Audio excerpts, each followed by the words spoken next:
grains and starches. This is the garbage. This is the stuff that you should avoid. Grains and starches. Grains are probably the worst thing that you can eat. I've done a whole lot of research on grains. I've got a lot of stuff in here. What I mean by starches is like sugar, potatoes, corns, that kind of stuff. Stay away from that kind of stuff. That's what I mean by starches. And this thing will explain it more. You can take this home and read it.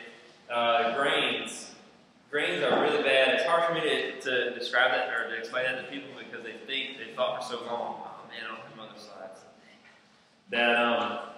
that this stuff is good for you. So, I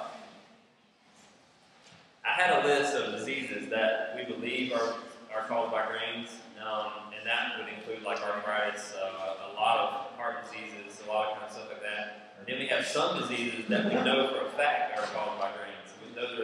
We find a link in the medical literature.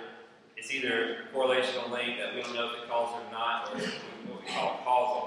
And we know for a fact that grains cause a lot of different kinds of cancers, osteoporosis, a whole lot of other stuff that I wish I had and I can't explain to you. I don't have it, but there's a big list of that stuff. And so if you can stay out of grains, you're going to have less inflammation, you're going to have less joint pains, you're going to feel a whole lot better. You're not going to be hungry all the time, and that's what a lot of people in this diet say. Like Brad, Russ have been doing this for a while, and they'll tell you, I'm not really that hungry. And so we'll go to the next, processed foods. This is kind of going back to the grains. You can't walk out and pick, some wheat off the stalk and eat it. It will destroy your intestines. It has to be processed. Any kind of bread is processed.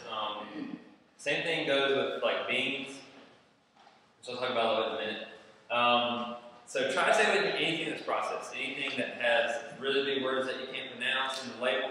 What you also need to try to get used to doing is reading the ingredients list instead of the nutrition facts. The nutrition facts aren't particularly important. They are, but you'll learn a whole lot more by reading what's in the food you're eating. And like I was saying with sausage, it's really hard to find sausage that's just pork. You have to really search for that kind of stuff. Almost all sausage is made out of soy. We try to stay away from soy. That's one thing we're not.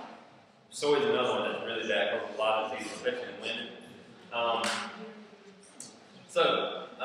Try to stay away from anything that's processed, anything that comes in a box.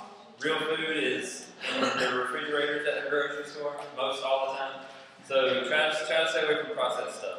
Anything that says low fat, that's probably something new for you, but the reason is, when they take fat out of the foods, a lot of times it takes the flavor out of the food as well, so they have to add sugar to make it taste good. So most stuff that's low in fat, and if it says low fat, that means that they removed the fat from it, because it probably originally had a lot of fat in it. That means that it's probably going to be higher in sugar because they probably added sugar to it. That leads me to the next thing, which is bad oils and fats. Those would be like canola, margarine, vegetable oils, like corn and peanut oil. Anything that says trans fats on it, or anything that says, that would be something you find on nutrition facts, or anything that says hydrogenated or partially hydrogenated. We want to stay away from that kind of stuff. That stuff has a really strong link to heart disease. Those are the fats that we do think cause heart disease, or have a causal link at least. So try to stay away from those kind of fats. Sugar is the next thing. Like I said, there are lots of different types of sugar. Sucrose is what we call table sugar. That's what I'm talking about here. But I'm also talking about other stuff like high fructose corn syrup. People switch to that because it's a lot cheaper and it's a lot sweeter than sugar. So it pretty much sweetens everything now. It's hard to go to the store and find like a bread that doesn't have high fructose corn syrup in it. All sodas are sweetened with that stuff now, unless it's diet. And so try to stay away from that kind of stuff. The type of sugar that you find in nature is fructose, but you don't find it in really high amounts like you find in high fructose corn syrup. And a lot of doctors think that is a big thing, especially diabetes and obesity as well. So just try to stay away from sugar as much as possible. Eat the sugars that come in the natural foods that you're eating and don't add any other sugar. That's where I'm going with that. So, legumes. This is a new one for a lot of people too. Peanuts are legumes, and then any beans. Pistachios are great. Yeah. Any nuts, any other than soy or peanuts. Soy nuts and peanuts. Just stay away from those two and you'll be fine. Um, let's see. Legumes. The reason that we stay away from them is a lot of the same stuff that grains have. It's basically a defense mechanism. It's called phytic acid. It keeps your body from absorbing this stuff. And then there's a protein called lectin. And that is a protein that can seep out of your intestinal tract. And basically, a lot of doctors think that it is the cause of arthritis over the years. The protein is almost exactly like a protein in your joint.